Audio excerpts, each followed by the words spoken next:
Today we're test driving the all-new Jeep Wrangler, and we're going to do a fuel economy test to see how well it performs. As you can see, I have a full tank of fuel. I just topped it off just to make sure I actually do have a full tank. And what we're going to do now is we'll reset our trip meter. As you can see, I have my trip meter on the top. What I'm going to do is I am going to reset it right now. So as you can see, that's going to reset. We're also going to do that for our second trip meter as well. And now they both read 0. We're going to be driving this over the week and see how many kilometers we complete, and after that we'll head to the gas station to see how much it costs to fill up, so stay tuned.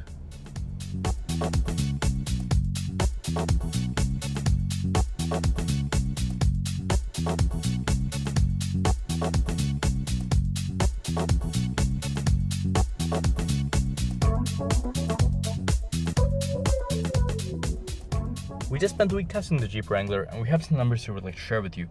As you can see, we've driven a total of 362 kilometers and we have less than a half tank of fuel left. Also, our average fuel economy, according to the vehicle, is 13.7 liters per 100 kilometers. My driving conditions have been pretty basic. I haven't had the air conditioning on at all, but I have had the sound system on the whole time. Also worth mentioning is I did about 70% of my driving in the city and 30% on the highway, just to give you an idea of how I got the numbers that I did. As you can see, we're at the fuel pump right now, and we're going to fill it back up, and based on that we'll do some calculations to get a better idea of how much we can expect to spend on a full tank of fuel, as well as our actual fuel economy.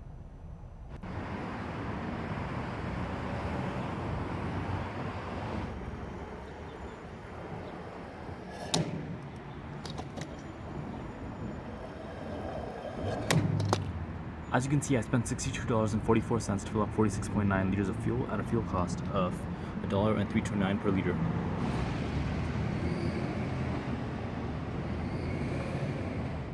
As you just saw, we spent $62.44 to fill up 47 liters of fuel at a fuel cost of $1.329 per liter. Also worth mentioning is the fuel capacity of the Wrangler is 81 liters or 21.5 gallons. What we're going to do now is we'll calculate our kilometers per liter number, and how we're going to do that is we'll take the 362 kilometers that we've driven so far and divide that by the 47 liters of fuel that we filled up. So 362 kilometers divided by 47 liters gives us 7.7 kilometers per liter. So on every liter of fuel, you can expect 7.7 kilometers of driving. Now what we're going to do is we'll calculate our actual fuel range based on my driving. And how we're going to do that is we'll take the 7.7 kilometers per liter number that we achieved and multiply that by the Wrangler's fuel capacity, which is 81 liters. So 7.7 kilometers per liter multiplied by 81 liters gives us a total of 623.7 kilometers. So on a full tank of fuel, based on my driving, you can expect 623.7 kilometers of driving. Now what we're going to do is we'll calculate our cost per kilometer by taking the $62.44 that we filled up for and dividing that by the 362 kilometers that we drove.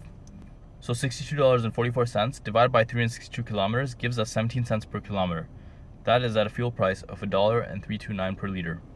And finally, what we're going to do is we'll calculate the cost of a full tank of fuel if we were to fill up in Toronto, Canada. In Toronto, Canada, the fuel price is $1.329 per liter. So if we take the $1.329 per liter and multiply that by the Wrangler's fuel capacity, which is 81 liters, we get 107.64 Canadian. So a full tank of fuel, if you were to fill up in Toronto, Canada, would cost you 107.64 Canadian. Now what we're going to do is we'll cross over the border into Detroit, USA, where the fuel price is $2.50 per gallon. So $2.50 per gallon, multiply that by the Wrangler's fuel capacity, which is 21.5 gallons, gives us $53.75 US. So a full tank of fuel, if you were to fill up in Detroit, USA, would cost you $53.75 US.